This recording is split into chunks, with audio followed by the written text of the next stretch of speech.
Hello, Chris Richter back again. We're going to look at H5P and Moodle Gradebook. So how does H5P fit into Moodle? Quite simply, you can have interactive content in H5P and have it talk to Moodle Gradebook as well. So let's have a look at how that works. I'm logged in as a teacher here. I'm just going to turn editing on. What I'm going to do is, first of all, take you through creating a H5P activity or two H5P activities. And then I want to show you how that looks in Gradebook, what it actually does, and how you can change settings to make it all work so the results come through, and how you can go back and check different attempts and all that type of thing. So this is in Moodle 5.0.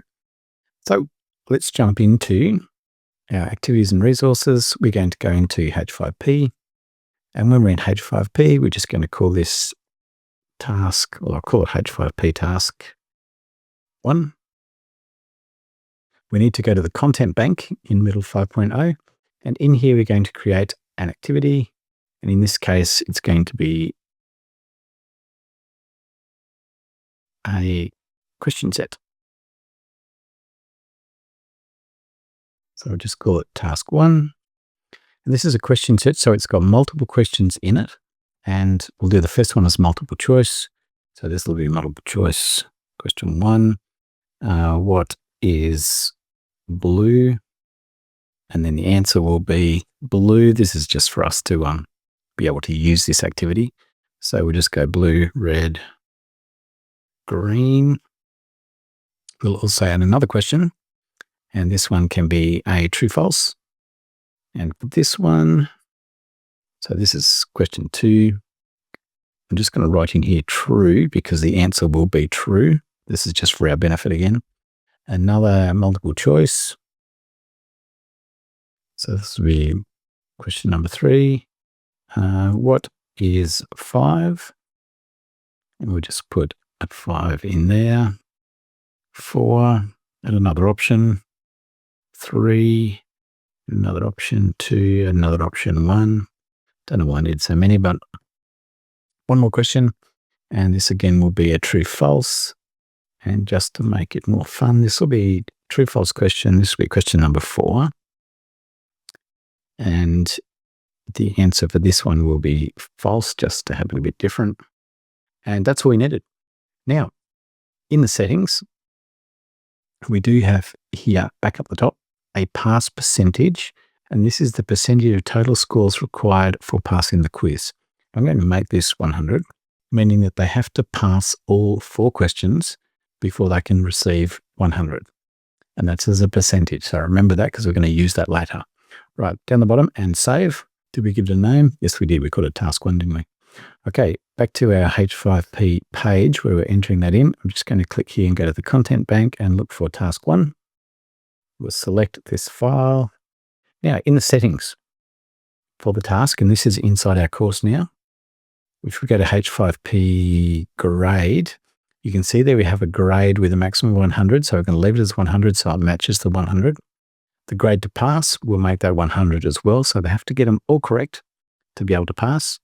And then under attempt options, it says here, enable attempt tracking, yes, which we do want that. So we want H5P to actually go in and track. If you turn that off, obviously it won't track the grades. Then we want the grading method to be left as highest grade, and I'll show you why that's important in a moment. Let's just save and return to the course. And you can see here we have H5P task 1. So what I'd like to do now is have a student log in and actually have a go at doing those. But before we do, let's go jump back here and look at the gradebook. So if I go to grades, you'll see we've got our H5P task here. I do have 2 other grades in here, and that's because there's a activity that, if you're interested in it, I do want to show you how to set the check answer button so that you either have it or you don't. And that will make sense when we jump in as a student and look at it. But you can see here the H5P task is just listed here in Gradebook, ready for some grades. Let's jump in as a student. We've got our students on the right and our teacher on the left here. So the student goes down to the H5P task and they click on H5P task 1. That comes up and they're asked, what is blue? So they go, oh, yep, that's blue is blue. They get that one right. Well done. They move to the next one. It says true, so check, and they get that correct. But they get these next two wrong. So let's go through and get both of these wrong. Check, and they got it wrong as well. Once they click finish, like that, and it shows that they got 2 out of 4, we can now go over to our grades over here. We can have a look at our student, and you'll see that student for H5P task 1 received 50. And that's because as a percentage, he got, or they got 50%, 2 out of 4. Now, what the student can do is they can go back in, they can retry. That says what is blue, and they can go, cool, I'll do that. That's correct. True is the correct answer. Next one is 5. Go check, get that correct. They can then go to here, and the answer is false, and they can go check and finish. And they've now got 4 out of 4. So they've completely passed. If I refresh the gradebook now for this student, scroll across, you can see they've now received 100. But what happens if the student goes back again and has another go, and they get the first one right, they get the second one right, they get the third one right, which is good, but then they get the last one wrong, and we choose finish. They've got 3 out of 4 this time. If I refresh the results here and we have a look, you'll notice that they still got 100. And the reason is, jump into that activity and you will see in the settings that we chose just down here. In attempt options, we said grading method is highest grade. So that means the highest grade that they got out of all their attempts is what we're putting in as the grading method, and that's the grade that they will get. So that's how that works in H5P. Now, you can also go to the attempt report, and you can see there that the highest score was 100 for this student. Then we can view their attempts, and it shows you here each of their attempts. The highest score is written at the top, which is exactly what we wanted. It shows that that was attempt number 2. Shows you how long they took and what their highest score was. Then down here, it shows you the order of the other attempts. So they got 2 out of 4, then they got 4 out of 4, then they got 3 out of 4. And that's how you can view the results. You can also go into the view report in more detail and see how they answered the questions, which is even better. So lots and lots of things you can do in there with H5P and Gradebook. Now, one more thing, or actually 2 more things I'll cover.